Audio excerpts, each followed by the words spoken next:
you are appreciating the contrast that helps you to define your desire? The answer to the next 5 questions is yes.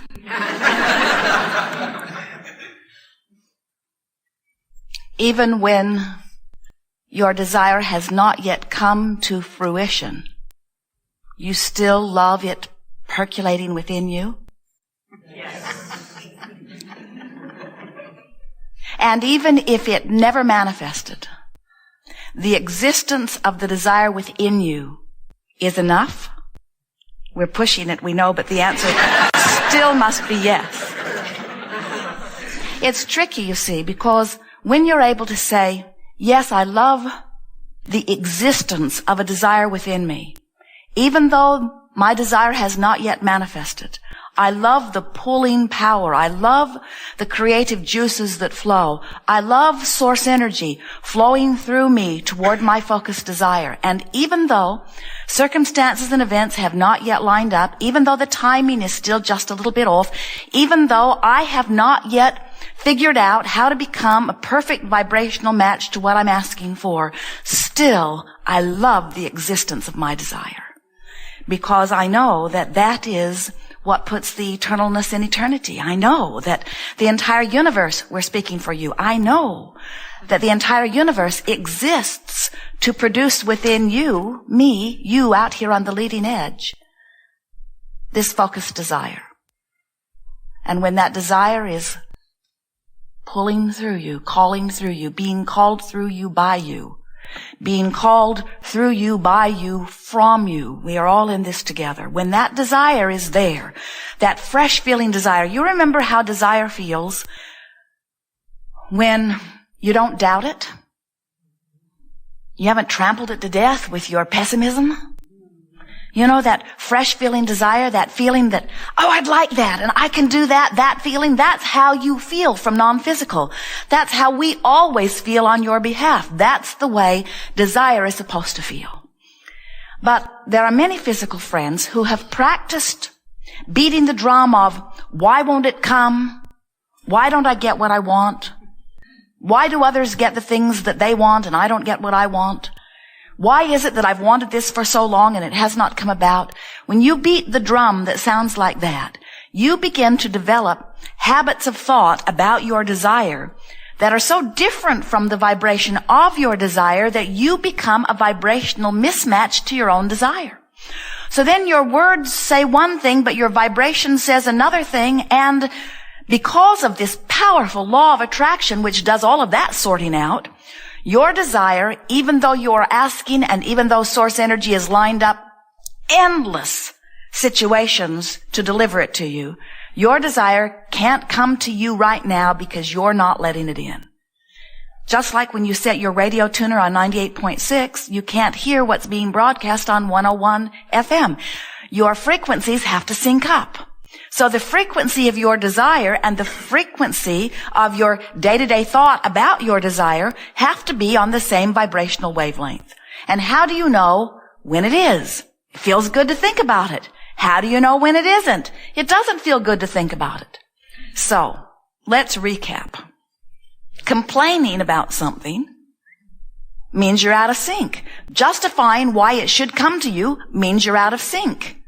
Feeling jealous that somebody else is getting it and you're not means you're out of sync. Blaming yourself or somebody else for doing something wrong means you're out of sync. You have this wonderful guidance system within you that lets you know what your vibrational alignment or misalignment is. And we like to call that alignment or misalignment allowing or resisting. The alignment with what? Alignment with source energy, alignment with the well-being that flows. So now we think it's important to tell you that there is only a stream of well-being that flows. In other words, there's not a stream that flows that says, yes, you deserve what you are asking for, and yes, you are worthy of it, and then another stream that flows that says, no, you're not. There's not a stream of good that says you should be healthy, and a stream of evil that says you should be ill or sick. There's not a stream that says you are good and another stream that says you are bad. The promise that you understood when you came forth into this leading edge environment would be that the environment would inspire you to personal, powerful preferences with emphasis on personal. Personal, powerful preferences. And you understood that when those develop within you, that they would continue to develop or be amended, that you would never get it all figured out at once. You didn't say, I'm an angel, I've got it figured out, I'll go forth and live perfection. You said, I'm an angel, and like all other angels, we'll never get it all figured out. We are eternal creators. You said, I am source energy in non-physical form, and I'm going to pour some of this consciousness into a physical format, into a physical body, into a physical perspective. And as I am pouring through from my personal, powerful perspective, desires will occur to me. Preferences will occur to me. And when that happens, a vibrational emanation about that will occur even if I never speak a word about it. And Source, which is also, like me, vibrationally based, will hear my vibration and answer it. For when I ask, it is given every single time. So here you are, asking all over the place at many levels of your being. And here you are, often in vibrational alignment with what you're asking for. And when that happens, what you ask for comes easily, and you say, life is good. But when you're asking for something that seems to be avoiding you, or when you've got something you don't want that you can't let go of, it just sort of follows you everywhere you go, shows up in the x-rays and stuff like that. That means that you have become a vibrational match to it. And the easiest way, the most logical way, the most often way that you become a vibrational match to things you do not want is that you observe them. You observe them and you report in on them. How's it going, you say to each other? Fine. Well, what about that such and such? Oh, yeah. I'd almost forgotten about that before you reminded me. Yeah, well, how's it going? What did the doctor say? What did the attorney say? What did so-and-so say? Well, let me think about that. I haven't thought about that in quite a long time. Let me see if I cannot reactivate that point of resistance for you now. After all, it's only socially polite to talk with anybody about anything that they want to talk about, no matter how it feels to me. Sarcasm doesn't become us, does it? The way you feel is your guidance system. Jerry and Esther have a wonderful navigational system in their vehicles. And as they are crossing the nation, the satellites in the sky in combination with the antennas and computer in their vehicle knows where they are at all times.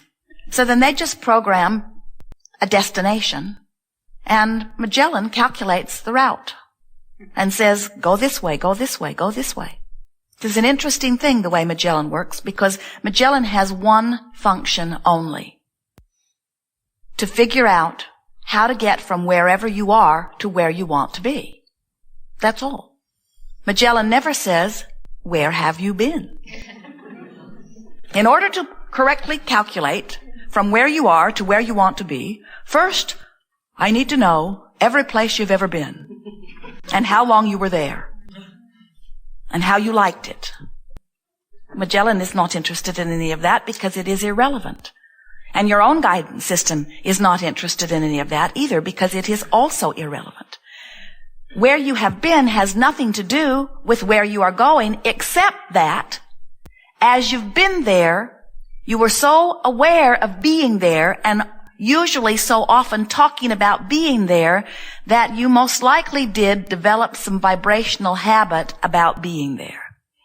And that's the tricky part about getting to where you now want to go.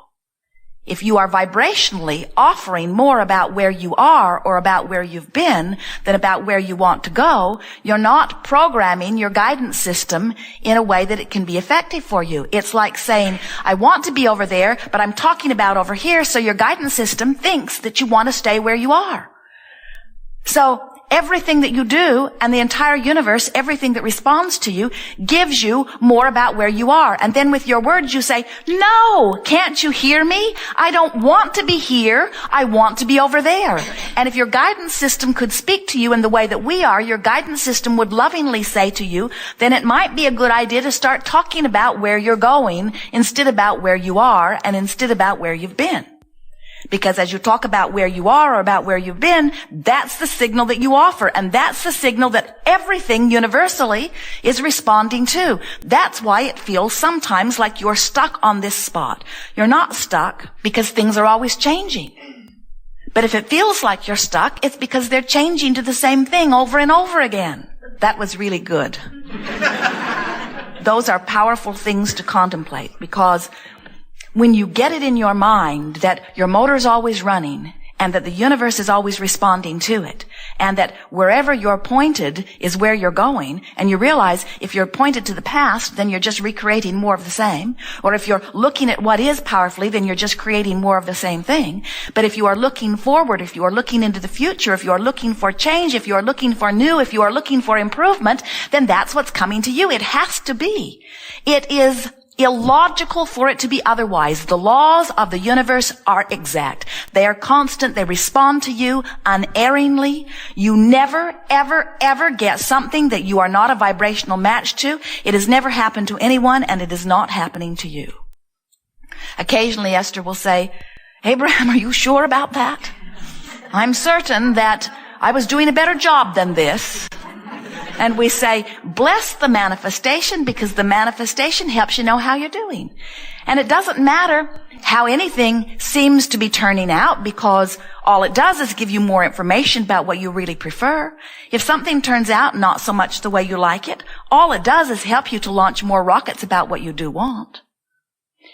So this workshop, this gathering, this co-creative time we have here together is not really pointed toward helping you to define what you want, because you have been doing that. You've been doing a marvelous job of that. You have been launching desire constantly. Mostly what we want to happen for you here today is we want you to gather a conscious awareness, a knowledge, at minimum a belief that you can get to wherever you want to be from where you are.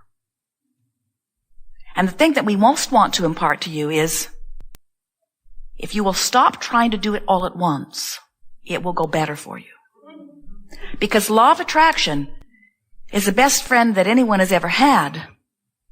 But it's this consistent, fair-minded friend that always consistently responds to your vibration, so that you are never again confused about how things work. Law of attraction won't pull strings for you. It won't let you behave one way and attract another way. It will be so very consistent that you will, if you're paying attention, learn exactly what it is you are doing that nets you the results that you like, and exactly what you are doing that nets you the results that you don't like. In other words, with a little bit of paying attention to the way you feel, you will always know. As Jerry and Esther travel between Phoenix and San Diego, their destination is San Diego. They are clear about where they are going, and as they get about halfway between Phoenix and San Diego, they find themselves in Yuma, Arizona. A nice enough place, but it is not where they are wanting to be. And when they find themselves in Yuma, they do not get so disoriented about not being where they want to be that they turn around and go back to Phoenix. It's really important that you understand the essence of this story, because what this story tells you is that because they understand this distance between Phoenix and San Diego, they don't lose their way. They don't lose hope. They don't lose heart. They know if they just keep pointed in the right direction and make some reasonable effort in moving in that direction, that sooner or later they're going to be where they want to be. And we want you to understand that that is true of everything that you have ever wanted. Whether it is a magnificent career in some specific area, whether it is a magnificent relationship, a new one, or improving one that already exists, whether it is attracting dollars which feel like freedom to you so that you can do more of the things you want to do, whether it is an improved situation with your body, no matter what your desire is, if you understand that no matter where you are, that you can get from where you are to where you want to be, but you first have to make it an understandable journey.